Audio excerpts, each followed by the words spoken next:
عمران خان کی اقتدار سے بے دخلی کے بعد سے ملک کے طول و عرض میں انتشار پھیلانے والی پی ٹی آئی سیاسی مخالفت میں ملک دشمنی پر اتر آئی۔ ملکی معیشت کو عدم استحکام سے دوچار کر کے حکومت پر دباؤ بڑھانے کی غرض سے اوورسیز پاکستانیوں کو ترسیلات زر پاکستان نہ بھیجنے کی پے در پے اپیلوں کے بعد اب تحریک انصاف نے آئی ایم ایف کو پاکستان کو دیے جانے والا قرض روکنے کے حوالے سے خط لکھ دیا ہے۔ پی ٹی آئی قیادت نے خط میں حکومت پر سیاسی انتقامی کارروائیوں کے الزامات لگاتے ہوئے آئی ایم ایف سے مبینہ انسانی حقوق کی پامالی کے نام پر فوری قرض پروگرام معطل کرنے کا مطالبہ کر دیا ہے۔ مبصرین پی ٹی آئی کے عالمی مالیاتی فنڈ یعنی آئی ایم ایف کو لکھے جانے والے حالیہ خط کو ملک کی معیشت کی بحالی کو سبوتاژ کرنے کی سازش قرار دے رہے ہیں۔ تجزیہ کاروں کے مطابق پی ٹی آئی کا یہ اقدام عمران خان کی اس تاریخی روش سے مطابقت رکھتا ہے جس میں وہ پاکستان کے استحکام کے موقع پر غیر ملکی مداخلت کے ذریعے قومی ترقی کو نقصان پہنچانے کی کوشش کرتے ہیں۔ ناقدین کے مطابق آئی ایم ایف کو لکھا گیا خط پی ٹی آئی کے ریاست مخالف ایجنڈے کو بے نقاب کرتا ہے۔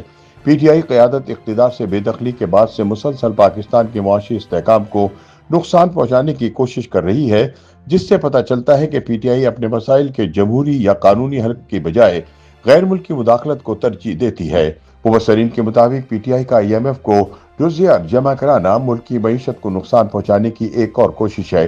یہ اقدام پی ٹی آئی کے ریاست مخالف رویے کو ظاہر کرتا ہے۔ مبصرین کا مزید کہنا ہے کہ جب بھی پاکستان معاشی بحالی کے دہانے پر ہوتا ہے، پی ٹی آئی غیر ملکی مداخلت اور سازشوں کے ذریعے ترقی کو سبوتاژ کرنے کی کوشش کرتی ہے۔ تجزیہ کاروں کے مطابق معاشی استحکام پاکستان کا قومی مقصد ہے اور پی ٹی آئی کی جانب سے اس نازک مرحلے پر اسے متاثر کرنے کی کوشش ملک دشمنی کا منہ بولتا ثبوت ہے، کیونکہ کوئی بھی محب وطن سیاسی جماعت کبھی بھی بین الاقوامی مالیاتی اداروں میں اپنے ہی ملک کے خلاف لابنگ نہیں کرے گی۔ ناقدین کے مطابق پی ٹی آئی کا آئی ایم ایف کو لکھا گیا خط ایک سیاسی چال نہیں بلکہ پاکستان کی معاشی خود مختاری پر براہ راست حملہ ہے۔ مبصرین کے مطابق پی ٹی آئی کی ملک کی معیشت کے خلاف سازش کوئی نئی بات نہیں۔ ماضی میں بھی پی ٹی آئی رہنما پہلے آئی ایم ایف ڈیل کو نقصان پہنچانے کے لیے غیر ملکی قوتوں سے مدد طلب کرتے رہے ہیں۔ آئی ایم ایف کے ہیڈ کوارٹر کے باہر احتجاج کرنے سے لے کر سابق وزرائے خزانہ کی لیک شدہ گفتگو سے پی ٹی آئی کا پاکستان کی معیشت کو نقصان پہنچانے کا ریکارڈ بڑا واضح ہے۔ مبصرین کے مطابق تحریک انصاف جب اقتدار میں تھی تو اس نے ملک کی معیشت کو بری طرح چلایا اور اب اپوزیشن میں آ کر بھی وہ معاشی بحران کو مزید بڑھانے کی کوشش کر رہی ہے۔ جمہوری اور قانونی ذرائع کے بجائے غیر ملکی مداخلت کے ذریعے مسائل کا حل تلاش کرنا ثابت کرتا ہے کہ پی ٹی آئی کے مفادات قومی مفادات سے متصادم ہیں۔ پاکستان اس وقت اسٹریٹجک شراکت داری، تجارتی معاہدوں اور پالیسی اصلاحات کے ذریعے معاشی بحالی کی راہ پر گامزن ہے، جبکہ پی ٹی آئی سے سبوتاژ کرنے کی کوشش کر رہی ہے۔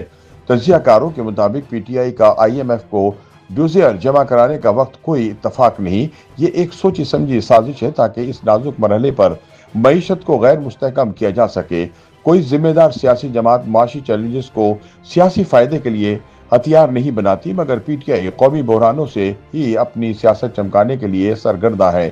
مبصرین کے مطابق پی ٹی آئی اپنے قابل مذمت اقدامات کے ذریعے پاکستان کے عوام، معیشت اور مستقبل کو نشانہ بنا رہی ہے۔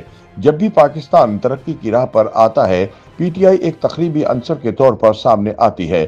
مبصرین کے مطابق حکومت اور فوجی اسٹیبلشمنٹ کے لیے ملکی معیشت کی بحالی اولین ترجیح ہے، اس لیے اس راہ میں آنے والی کسی بھی رکاوٹ کو قومی مفاد کے خلاف تصور کیا جائے گا۔ پی ٹی آئی کو آئی ایم ایف کو لکھے گئے خط کا خمیازہ لازمی بھگتنا پڑے گا۔ یوٹیوب پر گوگلی نیوز دیکھنے کے لیے youtube.com کی سرچ بار میں googly news T V type کریں۔ گوگلی نیوز کے پیج پر سرخ رنگ کے سبسکرپشن والے بٹن پر کلک کرنا نہ بھولیے۔ یوٹیوب پیج پر اپلوڈ ہونے والی ویڈیوز سے باخبر رہنے کے لیے بیل آئیکن پر کلک کیجیے۔ آپ کو ہر نئی ویڈیو کے بارے میں نوٹیفیکیشن موصول ہو جائے گا۔